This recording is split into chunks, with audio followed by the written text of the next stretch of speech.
नाम सिकंदर है, उसका नाम था अलेक्जेंडर, हमसे नहीं बोला गया इसलिए हमने नाम क्या कर रखा है। एक बंदा आया था ईरान से अटैक करने के लिए, नाम था डेरियस। क्या नाम था? हमने दारा सिंह नाम कर रखा है, हिंदी में दारा सिंह लिखते हैं उसको, जबकि दारा सिंह को खुद को नहीं पता कि उसका नाम दारा सिंह है, उसका नाम था डेरियस। क्या नाम था? हमें दारा ठीक लगा, दारा थोड़ा फील देता है तो हमने क्या लिख लिया। आज भी गांव में कोई शक्तिशाली तगड़ा आदमी तो दारा सिंह जी बड़े तगड़े हुए, तो बाद में आज भी दारा सिंह नाम बड़ा फेमस हुआ, जबकि ओरिजिनल नाम वो क्या है। तो वैसे वैसे ओरिजिनल नाम है अलेक्जेंडर। क्या है? कभी समय मिले तो कंगना। तो अलेक्जेंडर जो था उसने भारत पर अटैक किया, भारत क्या वो पूरी दुनिया जीतने निकला था। वो मैसिडोनिया का रहने वाला था। कहां का था? यूनान, आज जिसको यूनान बोलते हैं, वहां पर एक छोटा सा देश है उसका नाम क्या है? मैसिडोनिया। कभी पूरा वो ग्रीक एम्पायर हुआ करता, वहां से निकला। उसके दिमाग में ये था, उसको इतनी दुनिया पता थी कि मैं अफ्रीका जीतूंगा, मतलब इजिप्ट मिस्र की जो साइड है वो ये जीतूंगा, यहां से सेंट्रल एशिया में घुसूंगा, या अरब ईरान इराक इधर घुसूंगा, यहां से आगे इंडिया आ जाएगा, इंडिया से आगे रूस आ जाएगा, क्या आ जाएगा? रसिया आ जाएगा, रसिया से वापस यूनान आ जाएगा। उसको एक तो चीन का नहीं पता था। किसका नहीं पता था? और तब 3 महाद्वीपों के बारे में लोग जानते थे, एशिया यूरोप और अफ्रीका। तब तक अमेरिका की खोज हुई नहीं थी। ऑस्ट्रेलिया के बारे में भी लोग जानते, तो उसको लगा दुनिया इतनी है मैं जीत लूंगा, तो दुनिया जीतने निकला और वो जीत भी गया। उधर से यूरोप से निकला, ग्रीस से निकला, अफ्रीका की तरफ आया, इधर ये इजिप्ट वाला पूरा इलाका जीता, फिर ये आगे ईरान इराक वाला इलाका जीता, फिर अपने अफगानिस्तान में घुसा, अफगानिस्तान जीता, फिर पाकिस्तान के अंदर घुसा, पाकिस्तान वाला कुछ इलाका जीता, बस यहीं तक आ पाया। यहां तक उसको रेजिस्टेंस नहीं मिला था। जैसे भारत की तरफ आता है लोगों ने लड़ना शुरू कर दिया सामने, वरना जब तक सिकंदर पीछे पीछे आ रहा था तब तक यह था कि जहां सिकंदर गया सामने वालों ने सरेंडर कर दिया, राजा मारना मत रहे तो कहे वो ले लो वाले, हम यहां लड़ लिए। अफगानिस्तान में घुसने के बाद उसकी लगातार लड़ाइयां हुई, इसलिए उसकी सेना थक गई। वो व्यास नदी तक आ गया था। कहां तक आ गया था? अपने पंजाब में व्यास नदी तक। व्यास नदी तक आने के बाद एक तो सेना थक गई, एक उसको पता चला कि रेजिस्टेंस भयंकर हो रहा है, भारत के अंदर आगे तेरी पार पड़ेगी नहीं, एक उसको पता चला भारत बहुत लंबा है। उनको ये नहीं पता था इतना क्रॉस करना पड़ेगा, उनको लगा पंजाब ही पहुंचे, ये तो पार्टी शुरू हुई है, ये तो इनका वेस्ट है, ईस्ट क्रॉस करेंगे। फिर उनको और पता चला कि इसके आगे चाइना आ जाएगा और वो इससे लंबा है, फिर जाकर रूस पहुंचेंगे, मरमुरा जाएंगे बीच में। इसलिए उसके जो फौजी थे उन्होंने बंदूक तान दी थी उस पर, वापस चल, नहीं मरना हमें। तो सिकंदर यहां से वापस लौट गया, पर यहां तक का तो जीता उसने, यहां तक का तो जीता। अब वो तो वापस ग्रीस चला गया। अब यहां तक का जो जीता उसने, अफगानिस्तान वाला कुछ इलाका, ईरान वाला कुछ इलाका, जो भी उसने जीता, वहां पर उसने अपने कमांडर तैनात कर दिए, अपने कमांडर छोड़ दिए। अब वो कहां का था? ग्रीस का, तो कमांडर भी कौन होंगे? ग्रीस के, तो वो ग्रीक कमांडर कौन से? और सिकंदर वापस चला गया। अब यहां से मान लो आगे भारत का रास्ता शुरू हो जाता, भारत की तरफ वो आए नहीं। अच्छा, भारत में सिकंदर के जाते ही एक नया सम्राट उभर के सामने आता है, वो है चंद्रगुप्त मौर्य। कौन है? मौर्य एम्पायर बड़ा शक्तिशाली रहा, मौर्य एम्पायर। तो जब तक मौर्य एम्पायर शक्तिशाली रहा, इनकी औकात नहीं हुई कि अंदर घुसे। पर एक दिन मौर्य कमजोर पड़े, जैसे ही मौर्य कमजोर पड़े, ये ग्रीक जो उधर बैठे थे ये आगे की तरफ आएंगे, तो वे ग्रीक जो इंडिया की तरफ आए, क्या कहलाए? उन भाई भारत में शक आए थे। कौन आए थे?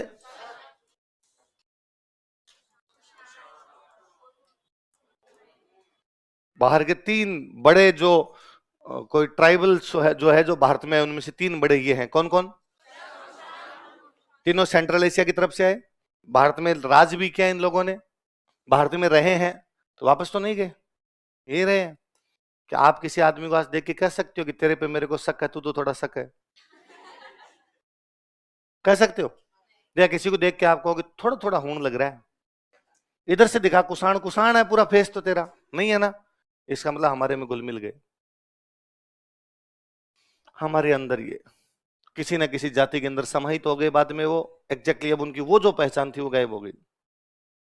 और भारतीय संस्कृति की, इंडियन कल्चर की यही विशेषता रही है कि उसने एडप्ट कर लिया। क्या कर लिया? जो कोई बाहर से आया उनको क्या कर लिया? इसलिए बच गए। तूफान आता ना, तूफान, तो बड़ा पेड़ होता ना वो सबसे पहले गिरता है, क्योंकि वो झुकने के लिए तैयार नहीं है। दूब होती है ना, दूब, वो वैसी खड़ी रहती है, हवा में लहराई इधर उधर। तूफान जाने के बाद उसने कहा, पेड़ को पूछा कि हाउस द जूस, पेड़ नीचे पड़ा था बेचारा। भारतीय संस्कृति में परिवर्तनशीलता है, वो अपने आप को ढालती है, अपने आप को। पेड़ इस बात को पहचान नहीं पाया कि इस तूफान में क्या करना है, उसके ये सिलेबस में नहीं था, मुझे खड़ा रहना आ रहा था उसको, वो बेचारा खड़ा रहा, गिरा वो।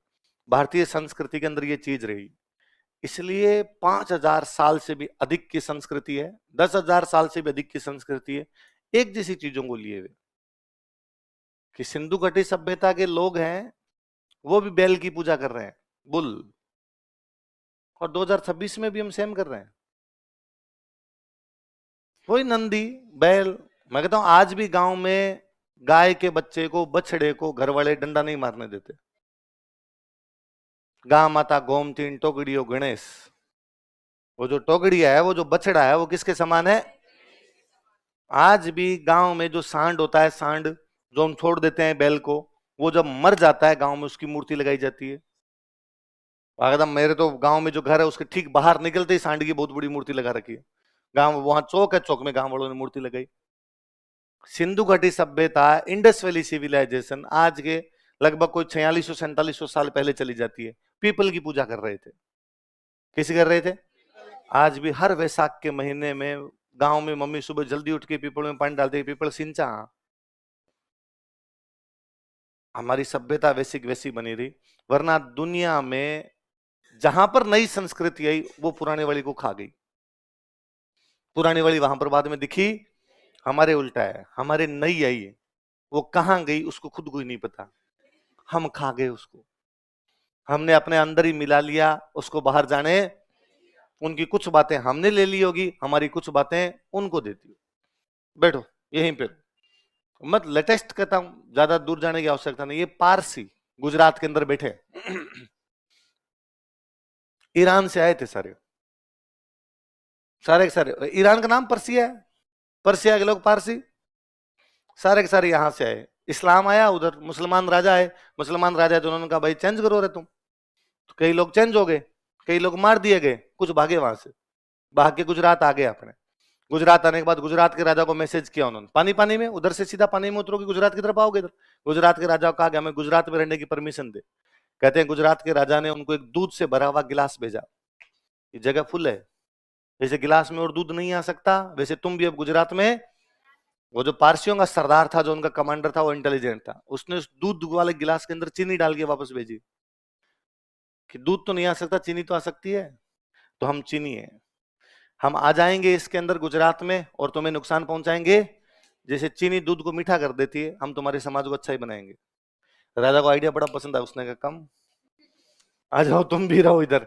पारसी यहाँ आके रहने लगे, रतन टाटा पारसी, जॉन अब्राहम पारसी, भारत में पता नहीं कितने कितने पारसियों का कितना कितना योगदान है, हमारे जैसे ही हो गए। हाँ, होमी बाबा खूब सारे। हमने पारसियों को कहा उल्टा कि लो तुम्हारी जाति बताओ क्या है, क्योंकि हमारे साथ दिक्कत है, बिना जाति बताए हमारी पार पड़ती।